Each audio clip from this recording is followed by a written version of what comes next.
wait, you guy, you know what happened. How dare you call me that? But the stigma didn't end there. Going back to school, I had to give my medication to the school nurse. How many of you would be questioned for going to the school nurse every other evening or morning? People are like, for you, your illness has no name, and people would want to know, because we're young people, we want to know what is happening. So I literally stopped taking because of this intended stigma of people wanting to know, and then that fear of, if they know at home they're already saying this and that, what will happen if my peers in class knew this, right? And that continued. I managed to hide it for the whole O level. But what really helped me was one of the counselors at Gulu Regional Referral Hospital. She came up to me and said, I know your home life is hard. Why not come to the facility and just sit there? Don't do anything, just sit. So I would wake up early in the morning and go to the facility and just sit. And then you would see all these people who are coming in to get their medication. I didn't know what was going to their head, but I felt like they were brave, because I would not go for my medication. I would not. They had to bring it home. Like, how do you even go there and say, this is my file number? Jesus, it's so scary. But in 2021, I came for this summit. The very first time, I remember sitting behind there. I think that's why I love that table so much. I sat there, and there were all these people who were coming out and saying things, and I was like, Kale, I want to try it.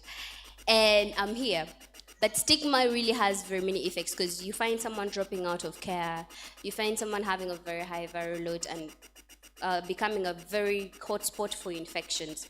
So I believe that is briefly my story. I hope I didn't say too much. Thank you. Wow, that was really impressive.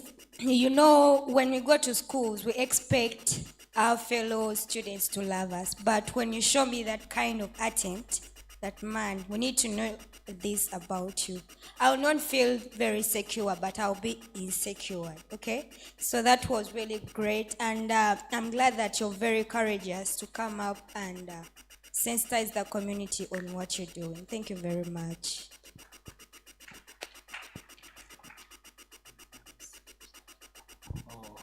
Well, thank you, Miss Shamira. Once again, I'm her dad. My story is quite wide, but I'll make it brief for the interest of time.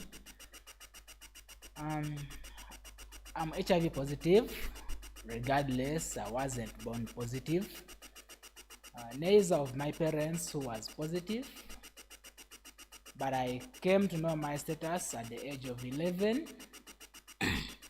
And I personally failed to figure out what was the source of my virus. But the fact remained, I was positive. So the most hurting thing in my journey with HIV was that I experienced psychological discrimination from my biological parent,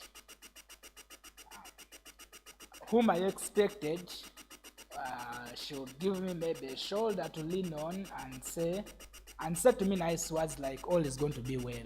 Like, that's all we always want to hear whenever things are wrong on our side. But on the other hand, it was a different case.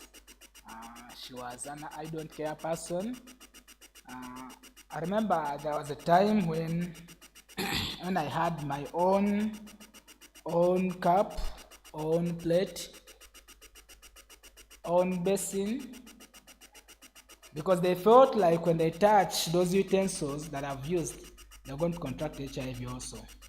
And that made me hate my own home, and I started staying with my grandmother, who raised me from the time I was positive up to when I've grown up. So I reached a time when I was around 14 years. I got tired. I was like, why is it only me taking ARVs?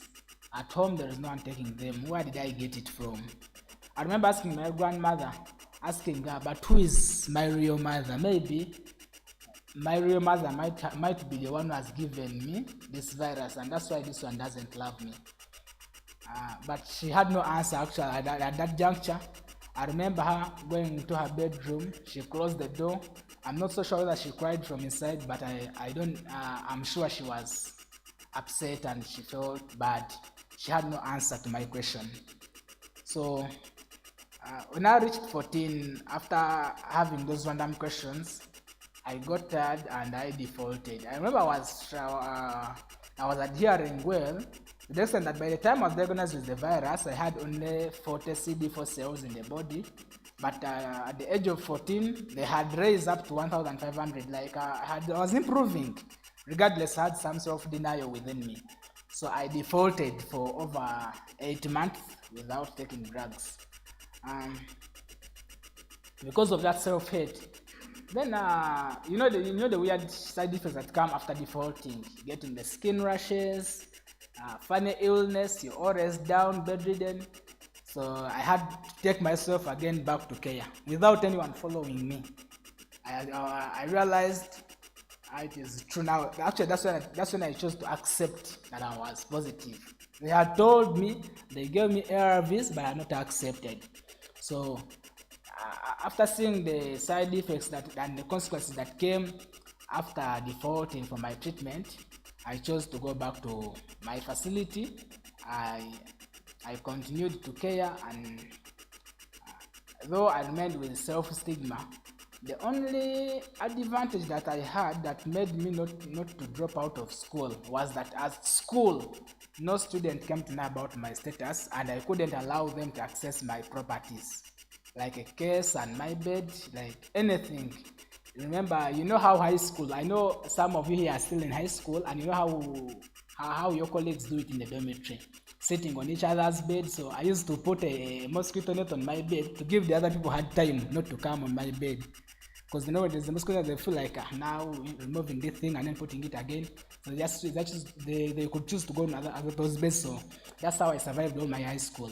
So after completing my high school, that was 2018, and I had grown. I was 18 by then. I realized remaining in self-denial, saying my people don't love me, it wouldn't actually allow me to love myself. So I had to do public disclosure. I remember I did my first public disclosure on Facebook, where I wrote about my story, how I came to know my HIV status, and all the things. And all my friends were like, "Are you for real? Or you're just lying as you're trying to capture some attention from some other people?" I was like, "No, this is not attention. It's the truth. I'm positive. So if you choose to stay close with me, yes, I will appreciate. But if you want to depart from my life, it is also well." And from there, I had to take stigma and discrimination as a mindset. So to me, I would say stigma is still a significant barrier in HIV prevention. Also, discrimination as well is also a significant barrier in HIV prevention. Regardless, those two things starts with your personal mindset. You as an individual who is living with HIV, how are you understanding HIV, and how are you embracing your status? Because if you expect other people to love you, you will continue to be emotionally hurt like how I was. We shall continue to have cases of young people defaulting because they don't want to embrace. And this is the fact that will not go away. You have to accept it the way it is, because once you accept, life becomes easier, it becomes free. Just like how I can sit in front of you and I tell you about my status without fear or shame. So stigma and discrimination is just a mindset that you as an individual have to just change within your mind and say, yes, I'm positive, but so what? HIV is just a word. HIV. It has nothing to do with you. Is it on my face? You guys tell me, is it on my face? Do I look like HIV? Am I not handsome? Yeah. Well, in brief, that's my story. Let me pass the mic to my other colleague.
They came to school. Previously, they used to come with motorcycles. One officer and a motorcycle, it was a little easy.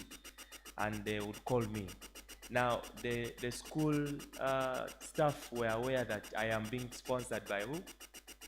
By TASO. I never had issues of go back home for school fees or what. Whenever they're doing a roll call for school fees, they'll be like, for you, you go back. You go back inside. You can even be in a classroom, you alone empty. The rest have been sent home. Now, one specific day, they decided that they would come as a team to come and see me. And so the entire crew of TASO came, that is in TASO sorority, very happy that we are going to see our what? Our boy, our son, we are paying money for him. So they came with a car.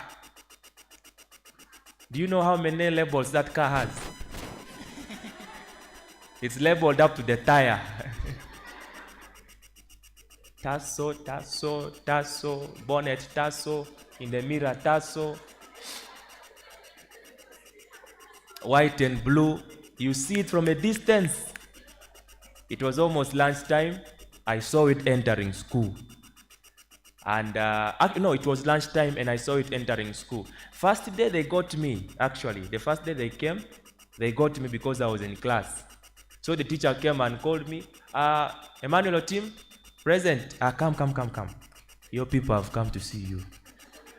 I couldn't escape that one, so they took me like a sheep, went to the car, asked me questions. How are you doing? Are you okay? I'm like, yeah. Where are you sleeping? I'm sleeping the other side. Do you have a net? I have a net. So after the students came and asked me, my fellow colleagues, why were those people looking for you? And those ones are paying my school fees. Okay. That was easy. I survived on that one. You should clap for me. A second one, I saw them coming. It was lunchtime. So, as usual, they sent the teachers to look for me. But because it was lunchtime and I saw them, I managed to hide this time around. I'm like, Wapi, you're not going to see me. If you've come to pay school fees, you do what? And go back. So, I didn't show up that day. They looked for me. In fact, all the students now started looking for me. And when they got to me after, they were like, Emma, your people were here. They were looking for you. And they didn't see, I must have been in the toilet or something. Members, that is the battle I had in high school. That's just one of them. And so from that time, questions started coming. Why are you swallowing this medicine? I told them, no, I have a problem with the heart. I need to be swallowing these things on a daily. How many of you have lied like that? We should start praying at least to God and fasting, because we have lied in the eyes of the Lord. And so, members, what I'm driving to is how much I went through in high school. But in 2013 is what I remember vividly. That was the turnaround time for me.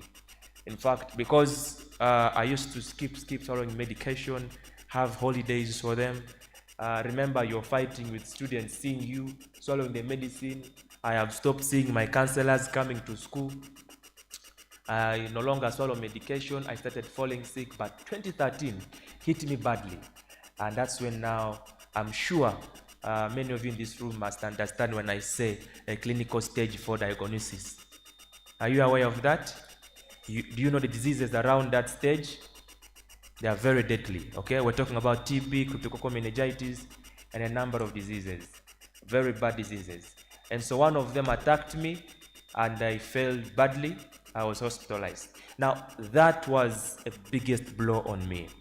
When I recovered from that is when I realized that the fear, the battles, the stigma that I was having back then in high school was not necessary, because it landed me in hot soup.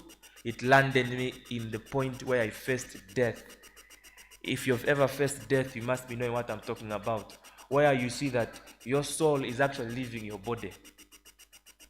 Are we together? Your soul is actually leaving your body, and it's deadly.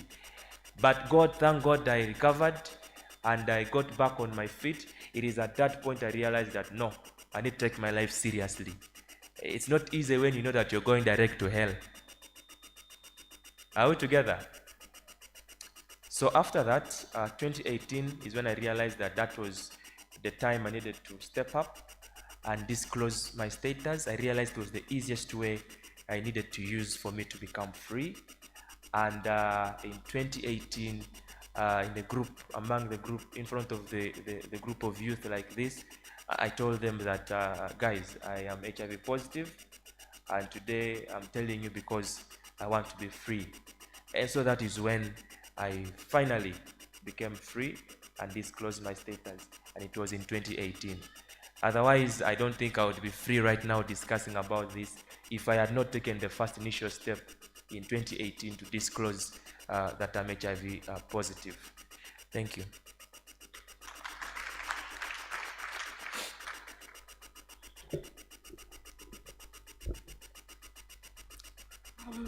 Thank you so much. Once again, I'm by names of Chandiru Hadija Juma, and that's just my documental name. My Christian name is Hadasha. Thank you so very much for giving me this opportunity to share my experience with you people. First and foremost, I want to ask anyone who has ever come to know about his or her status at the age of 7. Is there anyone? Yeah, thank you. And then, after knowing about my status, I had Being thinking maybe my family loves me, but it was something else. I came to realize that it was indirect discrimination. They have to make sure they serve me tea first, and then the rest of the family eat together. I decided when there used to be Baylor gathering us together, brings the young posties and they talk about how you should adhere to your drugs and all that. Then I decided to ask, by then it was called Bad Air, Uganda, and all those names given for it. So I decided to ask, why do people talk like that? And then they had to disclose to me, because at least my mind was so much enough to understand. And then at the age of 11 in 2012, on the 1st of December, that was World AIDS Day, my status was disclosed to my family, but then I decided at the age of 11 to go and disclose my status publicly. That was how God gave me the confidence to go out there and encourage the other young people. And that I was the first young positive from Moyo district to disclose my status. This left me with the vacancy of not having friends around me, because people used to think when I get close to them, maybe they may contract the infection. People used to think maybe when we share things, it will happen like that. And at home, I was facing other things. So when I reached at the age of 14, I was elected as the chairperson for Young Positives. We had a club of 85. We lost 2 who died because they did not adhere to their drugs very well, and currently we are just left with like 10 who are in the club of the Young Positives. So where are the rest going as advocates? That is to say, me, I was like one person who has given it. It's like a sacrifice for us. And my family didn't support what I was doing, though my uncle had to come in.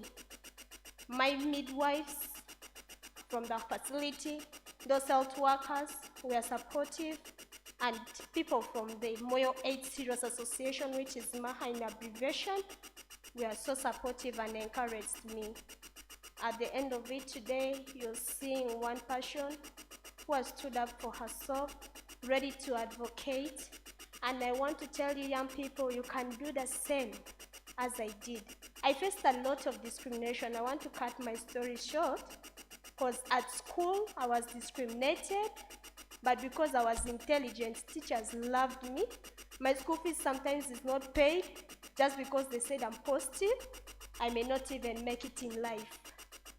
But today I'm here. I can't sometimes even see myself somewhere and I'll be like, am I really supposed to be here? But God has blessed me. So we who are here, today I'm seated, tomorrow someone else may sit here. Thank you so much.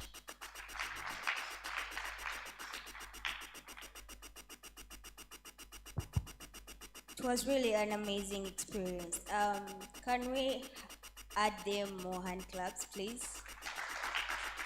That kind of boldness to come out of the crowd to come and share your experience. It's really hard, and it's really hard to find someone who can do that. So I appreciate that you considered this invitation and you are very boldly to share your experience. So with the little time that we have or remaining with, I think we have like 10 to 13 minutes. So allow me to question you one question and we close up this session. How can we work together with the available HIV prevention methods to ensure the end of AIDS by 2030?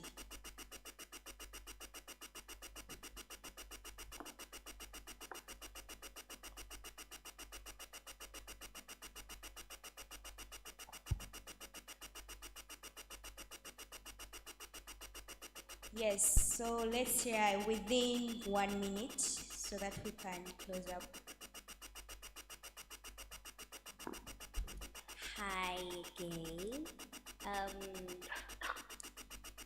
You know, where I come from, that is Gulu, or the actually sub-region. I'm actually, by the way, a very proud one.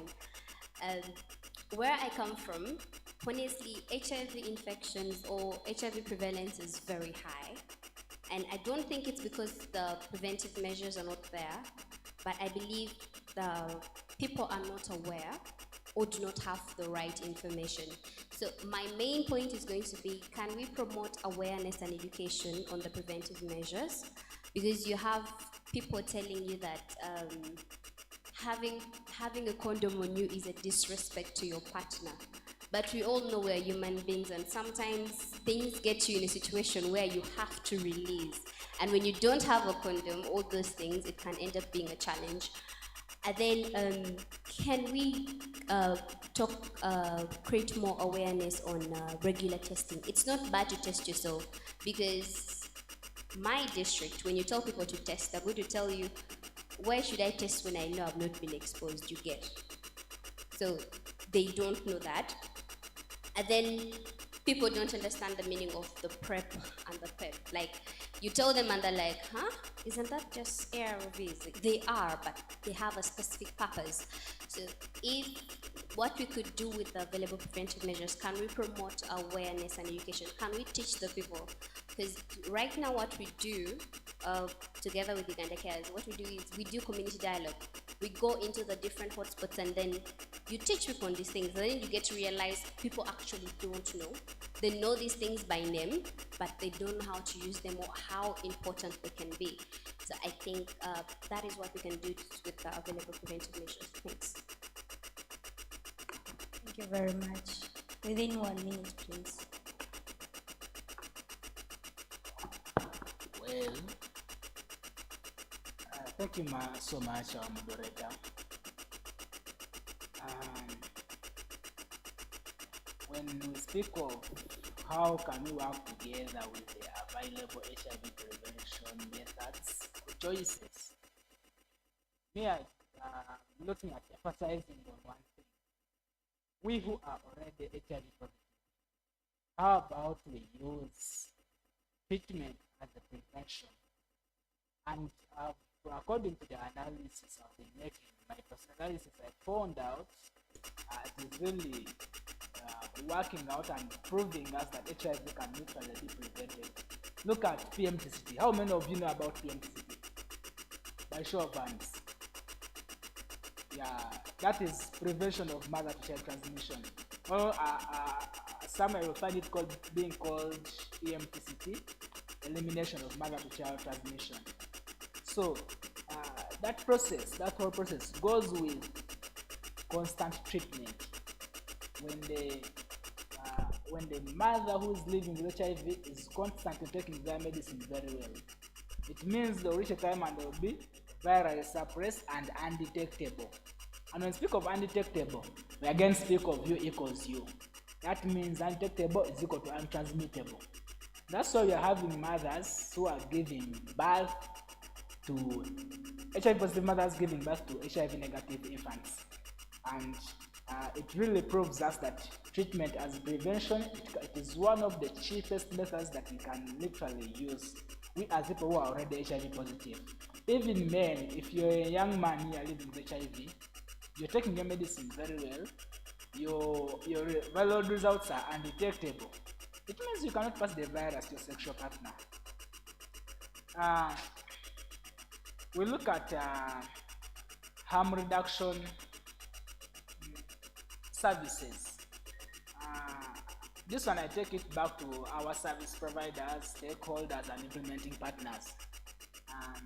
What mechanisms are you putting for us on board so that you can maybe empower communities in reducing harm, or by maybe changing their social behavior and more other related things that would help us to prevent HIV? I can pass the mic to my colleague. Thank you, Adat. Thank you, moderator. Now, this question goes back to all of us. The question of how can we best use the available HIV prevention methods. And we want to ensure that we use these methods very well, at least as we are eyeing for more choices to be made available for all of us young people in the country to use. We want to recognize the fact that we already have some of these available methods. Although, yes, I acknowledge the fact that they have their limitations. Many of the young people may not like, for example, PrEP oral because of the pill burden that it may come with. The fact that you are going to be swallowing this on a daily might be challenging. PEP equally, given the side effects it might present itself in the initial stages, it could also be one of the things that might make young people fear. But I want to draw our attention to one thing, and backing up what Ms. Mitchell mentioned, the issue of awareness. How I wish and pray that all of us in this room today go back and become ambassadors and become advocates for HIV prevention. There is no better strategy that we're going to use, which is a shortcut to epidemic control, if we do not back up the use of HIV preventive measures available already. Condoms are still very effective and they are still working. We already have options like PrEP and PEP, still very available and working. We have options like circumcision. We have options like for young people. I know it might be difficult, but it is a good thing for us to also preach the message of abstinence. It is cheap, it is easy, and it delivers for us results to prevent the spread of HIV. Now, what am I speaking to? I am speaking to a fact that we need to go back. In fact, I'm rallying all of us in this room. One of the doctors in the morning spoke something about HIV prevention, and we all contributed to the preventive measures available. Why don't we go back to our facilities and we ensure that the message of HIV prevention goes way beyond this room, goes back to our facilities, goes back to our homes, goes back to our friends, goes back to our besties, and they should know that where you come from, you have options for them to prevent HIV. Are we together? The question you should ask yourself, where you come from, the friends around you, do they know that where you are in the facility you are in, there are options for them to use? Or you're waiting for them to call you as an emergency that, Mitch, I have got a problem, I don't know what to do.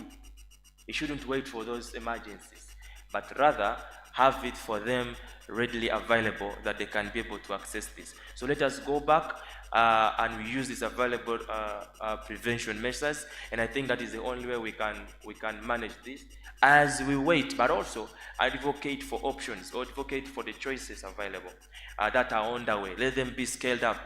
We make noise as much as possible, meanwhile showing that we are actually going to use them. We made noise for condoms, condoms came. We made noise for PrEP, PrEP was made available. We made noise for PEP, PEP was made available. But again, how many of you are selling PEP or PrEP to your friends to use? In fact, how many of you have enrolled PrEP patients in care? Do you have any? 1, 2, 3 only. 4. What about the rest of us? And yet we are saying we are advocates for making noise for these services to come closer. So I think, moderator, for me, that is the angle at which I would like to look this at, for all of us to go back as people convicted. One, to ensure that these products are utilized, these products are demanded, these products are finished. Okay? So that then we say, these ones are done, we need more, so that we will have a continuity in HIV prevention, and by that way, we'll achieve epidemic control. Thank you. From my side, we'll talk about the U equals to U. The undetectable equals to untransmittable. How many of you here having their HIV status, viral loads suppressed to PND? Undetectable. I want to tell you, I left drugs for 1 full year. No one could find where I am.